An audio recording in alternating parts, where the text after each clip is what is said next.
بنا سیدنا و مولانا محمد المصطفیٰ صلی اللہ علیہ وسلم وعلی آلہ و اصحابہ و اولیاء ملتہ و علماء امتہ نجوم الہدی اما بعد فاعوذ باللہ من الشیطان الرجیم بسم اللہ الرحمن الرحیم قل یا عبادی الذین اسرفوا علی انفسہم لا تقنطوا من رحمۃ اللہ ان اللہ یغفر الذنوب جميعا صدق اللہ مولانا العظیم وبلغنا رسولہ النبی الکریم الحنین الرؤوف الرحیم۔ سارے احباب مل کے بآواز بلند ہدیہ درود و سلام پیش فرمائیں۔ الصلاۃ والسلام علیک یا سیدی یا رسول اللہ، الصلاۃ والسلام علیک یا سیدی یا حبیب اللہ، الصلاۃ والسلام علیک یا رحمۃ للعالمین وعلی آلک و اصحابک یا شفیع المذنبین۔ ہمارے ایک بڑے خوبصورت شاعر گزرے ہیں، اللہ تعالیٰ ان کی قبر پہ رحمتیں فرمائے، سائم چشتی صاحب۔ انہوں نے بڑی اسی رات کی مناسبت سے نعت لکھی تھی، نوری محفل پہ چادر تنی نور کی، نور پھیلا ہوا آج کی رات، نوری محفل پہ چادر تنی نور کی، نور پھیلا ہوا آج کی رات ہے، چاندنی میں ہے ڈوبے ہوئے دو جہاں، کون جلوہ نما آج کی رات ہے، اور عرش پر دھوم ہے، فرش پر دھوم ہے، بد نصیبی ہے اس کی جو محروم ہے، عرش پر دھوم ہے، فرش پر دھوم ہے، بد نصیبی ہے اس کی جو محروم ہے، پھر یہ آئے گی شب کس کو معلوم ہے، ہم پہ لطف خدا آج کی رات ہے۔ اور پھر انہوں نے کہا کہ مانگ لو چشم تر مانگ لو، مانگ لو چشم تر مانگ لو، درد دل اور حسن نظر مانگ لو، کملی والے کی نگری میں گھر مانگ لو، مانگنے کا مزہ آج کی رات ہے۔ اور مومنو آج گنجے صفا لوٹ لو، مومنو آج گنجے صفا لوٹ لو اے مریضو شفا لوٹ لو، آسیو رحمت مصطفیٰ لوٹ لو، باب رحمت کھلا آج کی رات ہے۔ اور کہا ابر رحمت ہے محفل پہ چھائے ہوئے، آسمان سے ملائک ہیں آئے ہوئے، اور کملی والے ہیں تشریف لائے ہوئے، کس قدر جاں فضا آج کی رات ہے۔ آج کی یہ وہ مقدس رات ہے جسے شب برات کہتے ہیں۔ میں زیادہ لمبی گفتگو نہیں کروں گا، چند ایک احادیث طیبہ آپ کو سنانی ہے، پھر انشاءاللہ عبادت کا جو معمول ہے اس کو آگے جاری کریں گے۔ یہ وہ عظیم رات ہے، اللہ رب العزت نے اور حضور نبی رحمت صلی اللہ علیہ وسلم نے ارشاد فرمایا الا ان للہ فی ایام دہرکم نفحات الا فتعرضوا لها الا ان من اصابته نفحة من نفحات اللہ تعالی لن یشقى ابدا۔ فرمایا اے لوگو ویسے تو سارے دن ہی اللہ کے ہیں، ویسے تو سارے دن اللہ کے ہیں، اسی کے ہیں، لیکن اللہ کے کچھ دن ایسے ہیں اور کچھ راتیں ایسی ہیں، فرمایا ان راتوں اور خاص دنوں میں اور راتوں میں اللہ تعالیٰ کی رحمت کی گھٹا چلتی ہے، اللہ کی رحمت کی ہوا چلتی ہے۔ فرمایا جب وہ راتیں آئیں نا، جب اس کی رحمت کا جنت سے دروازہ کھل جائے اور وہاں سے رحمت کی ہوائیں نکل کے اللہ کے بندوں کی طرف آئیں، فرمایا پھر تم بھی مصلی پہ کھڑے ہو کے آنکھیں بند کر کے ذرا اس رحمت کی ہوا کا انتظار کیا کرو، تم بھی اس رحمت کی ہوا کا ایک جھونکا لینے کے لیے اپنا درے دل وا کیا کرو، مصلی پہ کھڑے ہو کے سبحان ربی الاعلیٰ کی صدائیں لگایا کرو اس رات میں۔ پھر حضور نے فرمایا کیوں؟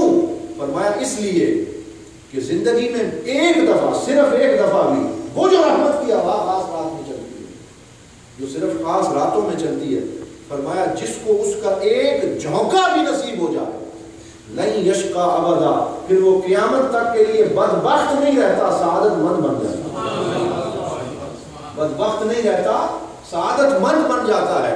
اس کی جو شکی لوگ ہوتے ہیں ان کی لسٹ سے اس کا نام نکال کے سعادت مند لوگوں کی لسٹ میں لکھ دیا جاتا ہے۔ اور پھر ویسے تو آپ نے حدیث پاک سن رکھی ہے، جتنی بھی راتیں ہیں، ہر رات کے اندر جب رات کا پچھلا پہر آتا ہے، رات کا آخری حصہ آتا ہے، پچھلا پہر جسے ہم پچھلی رات کہتے ہیں، اس میں اللہ رب العزت آسمان دنیا پہ ہر رات کو تشریف لاتا ہے اور تشریف لا کے ندا دیتا ہے کوئی مانگنے والا تو میں عطا کرنے کے لیے ہوں۔ ساری دنیا سوئی ہوئی ہے، ہم سب خواب غفلت کے مزے لے رہے ہوتے ہیں۔ کچھ خوش نصیب ہوتے ہیں جن کو درجہ ولایت ملتا ہے، جن کو قبولیت ملتی ہے، جن کو رب کی رحمت ملتی ہے، وہ اس وقت اٹھ کے اللہ تعالیٰ سے ماہوے کلام ہوتے ہیں۔ اور میاں صاحب نے اسی کی طرف اشارہ کیا تھا نا، اسی حدیث کا ترجمہ پنجابی میں کیا، انہوں نے کہا پچھلی راتی رحمت رب دی کرے بلند آوازہ، بخشش منگن والیاں کاری کھل آئے دروازہ۔ جب پچھلی رات آتی ہے تو اللہ کی رحمت یہ آواز لگاتی ہے کہ ہے کوئی بخشش مانگنے والا، اس کے لیے میرا دروازہ کھلا ہوا ہے۔ لیکن یہ تو ہر رات کے پچھلے حصے کا قصہ ہے، یہ تو ہر دن کی پچھلی رات کی بات ہے، لیکن وہ پچھلی رات اور ہے اور آج کی رات اور ہے، اس کا قصہ اور ہے اور اس رات کی بات اور ہے۔ کیوں؟ حضور نے فرمایا ہر روز پچھلی رات کو تو اللہ کی رحمت کا ایک دروازہ کھلتا ہے اور اللہ تعالیٰ ندا لگاتا ہے کہ مانگنے والا ہے تو مانگ لے، لیکن جب یہ رات آتی ہے تو غروب آفتاب یعنی جب سورج غروب ہوتا ہی جاتا ہے، اللہ تعالیٰ اپنی شان کے لائق آسمان دنیا میں تشریف لے آتا ہے اور باقی راتوں میں پچھلی رات کو رحمت کا ایک دروازہ کھلتا ہے، لیکن حضور نے فرمایا اس رات کے اندر جسے شب برات کہتے ہیں، اللہ کی رحمت کے 300 دروازے کھول دیے جاتے ہیں، 300 دروازے کھلتے ہیں اور ہر دروازے پہ مانگنے والوں کی بھیڑ لگی ہوتی ہے اور ہر کسی کو اس کے مانگنے کے مطابق، اس کی صدا کے مطابق، اس کی درد دل کے مطابق عطا کیا جاتا ہے۔ تو دعا کریں اللہ تعالیٰ ہمیں بھی اپنی رحمت کا ایک جھونکا آج کی رات عطا فرمائے، ہمیں بھی اس کی توجہ کی ایک نظر نصیب ہو جائے کہ قیامت تک کے لیے پھر ہمارا نام بھی اس کے مقبول بندوں میں شامل ہو جائے۔ اس رات کے حوالے سے ایک حدیث پاک سماعت فرمائیں۔ مجھے آج صبح فجر کی نماز پہ ایک دوست آئے تو مجھے کہنے لگے کہ اس رات کے اندر عبادت کرنا اور شب بیداری کرنا، اجتماعی شب بیداری، لوگ کہتے ہیں بدعت ہے، لوگ کہتے ہیں یہ خلاف سنت ہے۔ یہ سوال انہوں نے کیا، اس حوالے سے میں یہ اشکال دور کرنا چاہتا ہوں، یہ ہمارا فرض بنتا ہے کہ ہم اس اشکال کو دور کریں۔ لوگ کہتے ہیں یہ بدعت ہے، اس کی کوئی اصل شریعت میں موجود نہیں، لیکن شاید ان کو یہ علم نہیں ہے کہ اس رات کا ذکر قرآن میں بھی ہے، حدیث میں بھی ہے، سرکار دو عالم صلی اللہ علیہ وسلم کی سنت میں بھی۔ سیدہ عائشہ رضی اللہ تعالیٰ عنہ فرماتی ہیں اور حدیث پاک ابن ماجہ، مسند امام احمد بن حنبل اور ترمذی تینوں کتابوں میں موجود ہے۔ حضرت عائشہ رضی اللہ تعالیٰ عنہ فرماتی ہیں کہ میں نے حضور صلی اللہ علیہ وسلم باری کے ساتھ تشریف لاتے تھے، جس دن میرے گھر تشریف لائے، آج ہی رات کو میں اٹھی، فقط تو رسول اللہ صلی اللہ علیہ وسلم، میں نے دیکھا کہ سرکار بستر پہ موجود نہیں، پریشان ہو گئی کہ حضور صلی اللہ علیہ وسلم کہاں تشریف لے گئے۔ کہتی ہے اٹھ کے باہر نکلی پریشانی کے عالم میں، ساتھ ہی جنت البقیع تھا، چلتی چلتی جنت البقیع جو قبرستان ہے وہاں تک پہنچ گئی اور دور سے مصطفیٰ کریم کا نور چمکتا ہوا نظر آیا اندھیرے میں وہاں چلی گئی کہ یہاں سرکار کیا کر رہے ہیں جنت البقیع میں۔ کہتی ہیں عجیب منظر دیکھا کہ سرکار دو عالم صلی اللہ علیہ وسلم نے چہرہ مبارک آسمان کی طرف کیا ہے اور ہاتھوں کو ایسے بلند کر رکھا ہے کہ آپ کی بغل مبارک کی جو روشنی ہے وہ بھی نظر آ رہی ہے، اس طرح ہاتھ بلند کر کے آسمان کی طرف دیکھ کے دعا کر رہے ہیں۔ کافی دیر یہ حالت رہا، کافی دیر یہ منظر رہا، پھر کہتی ہیں جب سرکار دو عالم صلی اللہ علیہ وسلم نے مڑ کے میری طرف دیکھا کہ میں کھڑی ہو کے دیکھ رہی ہوں، تو میرے سوال کرنے سے پہلے ہی سرکار نے فرمایا عائشہ ان اللہ تعالی یغفر فی لیلۃ النصف من شعبان لأکثر من عدد شعر غنم قلب او کما قال النبی صلی اللہ علیہ وسلم. فرمایا یہ جو رات ہے یہ کوئی عام رات نہیں ہے عائشہ، یہ شعبان کی 15ویں رات ہے، یہ شب برات ہے. اور فرمایا ہے عائشہ یاد رکھنا یہ وہ رات ہے جس رات اللہ تعالیٰ بنی کرب، یہ قبیلہ تھا مدینہ پاک کا بڑا مشہور قبیلہ، اور اس قبیلے کی شہرت یہ تھی کہ بکریاں سب سے زیادہ ان کے پاس تھیں، ریوڑ سب سے زیادہ ان کے پاس. فرمایا جتنی اس قبیلے کے پاس بکریاں ہیں اور ان بکریوں کے جسم پہ جتنے بال ہیں، اللہ تعالیٰ اپنی رحمت کے صدقے ان بالوں سے بھی زیادہ اس رات کے اندر اپنی امت کی بخشش فرما دیتا ہے. ان بالوں کی تعداد سے بھی زیادہ اپنی امت کے بندوں کو اس رات میں بخش دیتا ہے. تو اب ایک طرف یہ حدیث موجود ہو اور لوگ کہیں کہ اس رات میں جاگنا بدعت ہے، تو کہاں سے وہ بدعت کا یہ حکم لے کے آ رہے؟ یہ ایک حدیث میں نے آپ کو سنائی سیدہ عائشہ کی. اب دوسری روایت سنیں حضرت معاذ ابن جبل رضی اللہ تعالیٰ، اور یہ روایت بھی ابن ماجہ اور مسند ابن حبان میں موجود ہے. حضرت معاذ بن جبل کہتے ہیں حضور نبی رحمت صلی اللہ تعالیٰ علیہ وسلم نے ارشاد فرمایا ان اللہ تعالی یطلع لجمیع خلقہ فی لیلۃ النصف من شعبان. پھر فرمایا فیغفر لجمیع خلقہ الا لمشرک او مشاہد. فرمایا اے میری امت کے غلاموں، میرے غلاموں، اللہ تعالیٰ شعبان کی 15ویں رات کو جسے شب برات کہتے ہیں، اس رات میں اپنے بندوں پہ پوری مخلوق پہ توجہ فرماتا ہے. کیا فرمایا؟ پوری مخلوق پہ توجہ فرماتا.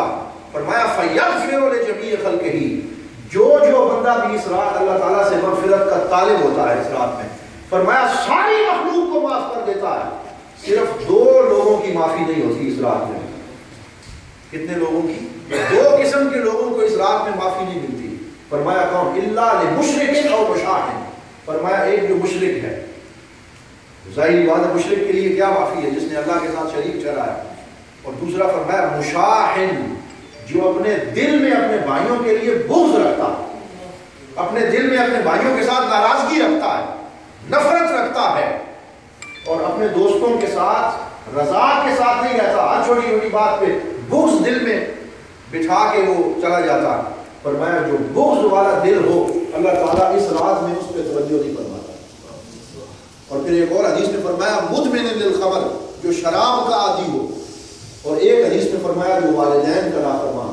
یہ 4-5 لوگوں کا ذکر کیا. مشرک جس کے دل میں بغض اور عناد ہو، اور وہ بندہ جو شراب کا عادی ہو اور جو والدین کا نافرمان ہو. فرمایا اس رات میں بھی ان کے اوپر کوئی نظر نہیں کی جاتی، اور یہ رات بھی ان کے لیے عام راتوں کی طرح گزر جاتی ہے.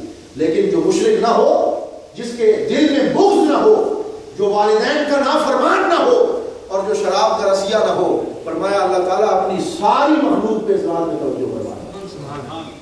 تو اس لیے اگر اللہ نہ کرے یہ جو 4-5 کیٹیگریز میں نے ذکر کی ہیں، ان میں سے کسی میں ہمارا شمار ہوتا ہے، تو آج کی رات صبح ہونے سے پہلے اس سے توبہ کر لیں، تاکہ جن کو مغفرت ملنے والی ہے اس لسٹ میں ہمارا بھی شمار ہو جائے. یہ دوسری حدیث پاک. آخری حدیث اس حوالے سے ذکر کرتا ہوں. حضرت علی رضی اللہ تعالیٰ عنہ، سیدنا علی المرتضیٰ، آپ فرماتے ہیں کہ حضور نبی، اور یہ مشہور حدیث پاک کہ حضور نبی رحمت صلی اللہ علیہ وسلم نے ارشاد فرمایا کہ ان اللہ سبحانہ و تعالی، بلکہ فرمایا اذا كانت لیلۃ النصف من شعبان فقوموا لیلها وصوموا نهارها فإن الله سبحانه وتعالى ينزل في هذه الليلة إلى سماء الدنيا فيقول ألا من مستغفر فأغفر له ألا من مبتلا فأعافيه ألا من كذا ألا من كذا حتى يطلع الفجر أو كما قال النبي صلى الله عليه وسلم. یہ حدیث پاک میں نے عربی متن اس کا پڑھا. اس کا ترجمہ یہ ہے، سرکار دو عالم صلی اللہ علیہ وسلم نے فرمایا کہ جب یہ رات آتی ہے نا شب برات، قوموا لیلها، تو اس کی رات میں سویا نہ کرو بلکہ قیام کیا کرو. کیا فرمایا؟ اس رات میں قیام کیا کرو، مصلی پہ کھڑے ہو کے گزار دیا کرو.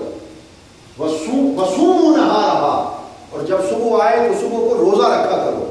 پھر وجہ ذکر فرمائی جو میں نے شروع میں ذکر کر دی. فرمایا کہ اللہ تعالیٰ آسمان دنیا پہ اس رات جب گھر ہوتا ہے اور فرماتا ہے کوئی معافی مانگنے والا ہے تو میں اسے معاف کروں، کوئی مبتلا ہے کسی دکھ میں تو میں اس کا دکھ دور کروں، اور کوئی ہے ضرورت مند تو میں اس کی ضرورت پوری کروں. فرمایا مغرب سے لے کے فجر طلوع ہونے تک اللہ کی رحمت یہ آواز لگاتی رہتی.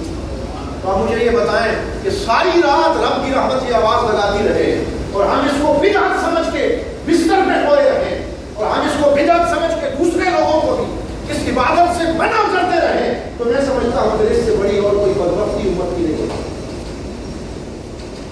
اور پھر ایک سوال کا یہاں میں جواب بھی دینا چاہتا ہوں. بعض لوگ کہتے ہیں جی صحابہ کرام کے دور میں تو یہ اجتماعی شب بیداری نہیں تھی جو آج ہے. صحابہ کرام کے دور میں اس طرح لوگ مسجد میں جمع نہیں ہوتے تھے, اس کی کیا وجہ ہے؟ بڑی سمپل بات ہے, بڑی علماء کرام نے اس کو لکھا اور بڑی خوبصورتی سے لکھا. آپ فرماتے ہیں جو صحابہ تھے ان کی ہر رات شب برات تھی اور ہر رات لیلۃ القدر تھی. انہوں نے سرکار دو عالم کی نگاہ نبوت سے پرورش پائی تھی. انہوں نے تو سرکار دو عالم صلی اللہ علیہ وسلم کے سینے سے رات کو مصلی پہ کھڑے ہو کے ایسی آوازیں نکلتی سنی تھی جیسے کہ ہڈیاں ابل رہی ہوتی. انہوں نے تو حضور صلی اللہ علیہ وسلم کی زبان فیض ترجمان سے قرآن سنا تھا. انہوں نے تو حضرت ابو بکر کو ساری رات روتے دیکھا تھا. انہوں نے تو حضرت سیدہ فاطمہ کا وہ سجدہ انہیں یاد تھا کہ حضرت سیدہ فاطمہ سجدے میں چلی جاتی اور ساری رات سجدے میں سبحان ربی الاعلیٰ کی صدائیں حضور صلی اللہ علیہ وسلم کی بیٹی ہو کے دیتی رہتی. اور ادھر فجر کی جب اذان ہوتی تو سیدہ فاطمہ تو زہرا فرماتی اے اللہ تیری راتیں کتنی چھوٹی ہیں کہ تیری بندی کا ایک سجدہ بھی پورا نہیں ہو سکتا. انہیں تو حضرت علی رضی اللہ تعالیٰ عنہ کی وہ عبادت یاد تھی کہ تیر چلا گیا پنڈلی کے اندر, حضرت علی اب نکل نہیں رہا. صحابہ نے عرض کی کہ لوگوں ان کی پنڈلی سے ایسے تیر نہ نکالو, ان کو نماز میں کھڑا ہونے دو. جب یہ نماز میں کھڑا ہوتے ہیں دنیا و مافیا کو بھول جاتے ہیں, اس وقت کھینچ لینا. جب نماز میں کھڑے ہوئے تیر کھینچا گیا, خون کا فہارا نکلا, لیکن علی المرتضیٰ کو پرواہ بھی نہیں ہوئی. وہ صحابہ تھے جن کا دل بھی ذکر خدا میں, جن کی راتیں بھی ذکر خدا میں, جن کے سجدے اور رکوع اتنے طویل ہوتے تھے کہ ہمارا ان کے ساتھ کیا مقابلہ. اس لیے وہاں اجتماعی شب بیداری نہیں تھی صحابہ کے دور میں, کیونکہ صحابہ کرام کی ہر رات اپنے گھر میں شب بیداری تھی. ان کو تو ضرورت ہی نہیں تھی کہ اجتماعی شب بیداریوں کی. اس لیے جب یہ رات آتی تھی یا لیلۃ القدر آتی تھی یا کوئی بھی مبارک رات آتی تھی, صحابہ کرام کے گھروں میں رات کو ساری رات چراغ جلتے رہتے اور حضور صلی اللہ علیہ وسلم مدینہ پاک میں نکل کے دیکھتے کہ کیا میرے صحابی جو ہیں سوئے تو نہیں ہیں. اور آپ صلی اللہ علیہ وسلم خوش ہوا کرتے جب گھر گھر سے قرآن کی تلاوت کی صدا آ رہی ہے. حضرت ابی ابن کعب رضی اللہ تعالیٰ عنہ قرآن کی تلاوت کرتے رہے ساری رات. کسی نے بتایا کہ جب تم رات گھر میں رات کو قرآن کی تلاوت کرتے ہو, ہم نے دیکھا ہے مصطفیٰ کریم کھڑے ہو کے دروازے پہ سنتے رہتے. وہ عرض حاضر ہو گئے, یا رسول اللہ میرا قرآن سننے میرے گھر آتے ہیں, اتنا کرم. فرمایا ہاں نازل تو مجھ پہ ہوا ہے, لیکن میرا بھی دل کرتا ہے کوئی اچھا قرآن سننے والا ہو, محمد کریم اس کو سنتا رہے. صحابہ کرام کا تو شان یہ تھی اور عالم یہ تھا, اس لیے ان کو اجتماعی شب بیداری کی ضرورت نہیں تھی. لیکن آج جو دور آگے آتا گیا, غفلتیں بڑھتی گئیں, سستیاں بڑھتی گئیں, اور عالم یہ ہو گیا کہ فرض نماز کی توفیق بھی نہیں. اور بعض تو ایسے بھی ہیں جن کو فرض چھوڑ کے بعض عید اور جمعہ پڑھ لیتے ہیں, اور بعض کو تو جمعہ اور عید کی توفیق بھی نہیں. ایسے لوگ بھی ہیں. تو جب دور ایسا آ گیا, اس دور میں آپ توقع کریں گے کہ لوگ اجتماعی کہ لوگ اپنے گھر میں یہ راتیں جاگ کے گزاریں گے, یہ نہیں.